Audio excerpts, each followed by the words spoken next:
Hello students, तो आज हम लोग करने जा रहे हैं sonnet number 9 written by William Shakespeare. इस सोनेट की जो थीम है वो है प्रोक्रिएशन। चलिए शुरू करते हैं। Is it for fear to wet a widow's eyes? क्या तुम्हें डर लगता है कि तुम किसी औरत को विधवा कर दोगे? That thou consumes thy self in single life?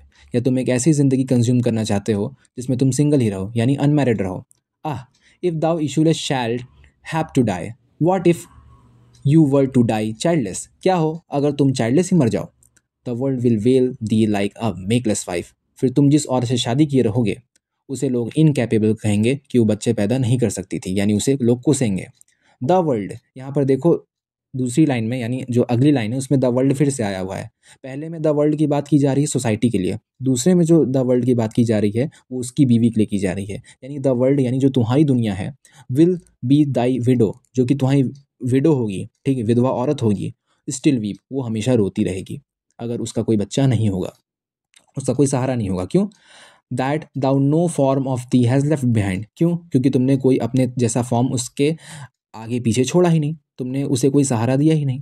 When every private window well may keep, लेकिन अगर तुम प्रोक्रिएट करोगे तो जैसे हर एक प्राइवेट विडो अपने बच्चे को देखती है, ठीक है, उसमें भी by children's eyes her husband shapes in mind, ठीक है, उस बच्चे की आंख में अपने हस्बैंड को वो रिमाइंड कर पाएगी। यानी अगर तुम मर भी जाओगे, ठीक है, तो तुम्हारे बच्चे में वो कम से कम वो तुमको देख सकेगी, ठीक है, एक सहारा देख सकेगी।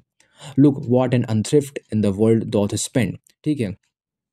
और फिर देखो क्या लिखा है, look what an unthrift in the world doth spend, what a waste time she will spend in society. लेकिन अगर तुम ऐसा नहीं करते हो तो कितना वेस्ट टाइम होगा इस सोसाइटी में उसका, यानी इस सोसाइटी में उसकी कोई अहमियत नहीं रह जाएगी। Shift but his place for still, shift but his place for still the world enjoys it, ठीक है। टाइम बदलता जाएगा, तुम अपने प्रेजेंट से शिफ्ट हो चुके होगे क्योंकि तुम बीत चुके होगे, और यहाँ पर वर्ल्ड उसी चीज़ को एंजॉय कर रही होगी, यानी तुम्हारी जगह कोई और आ जाएगा और वर्ल्ड इस चीज़ को देखती रह जाएगी, यानी तुम्हारा अस्तित्व पूरी तरीके से खत्म हो जाएगा। But beauty's waste has in the world an end, लेकिन ये क्या होगा, ये मेरे लिए, यानी शेक्सपियर कहते हैं कि तुम्हारी ब्यूटी का एक बहुत ही बड़ा वेस्ट होगा। यानी तुम अगर अपनी ब्यूटी को यूज़ नहीं करोगे, प्रोक्रिएट नहीं करोगे, तो तुम वर्ल्ड को कुछ नहीं दे पाओगे, और देखा जाए तो एक बहुत बड़ी जनरेशन का अंत हो जाएगा। And kept unused the user so destroy it, और अगर तुम इसे यूज़ नहीं करोगे तो यूजर जो टाइम है वो तुम्हें वैसे ही बर्बाद कर देगा।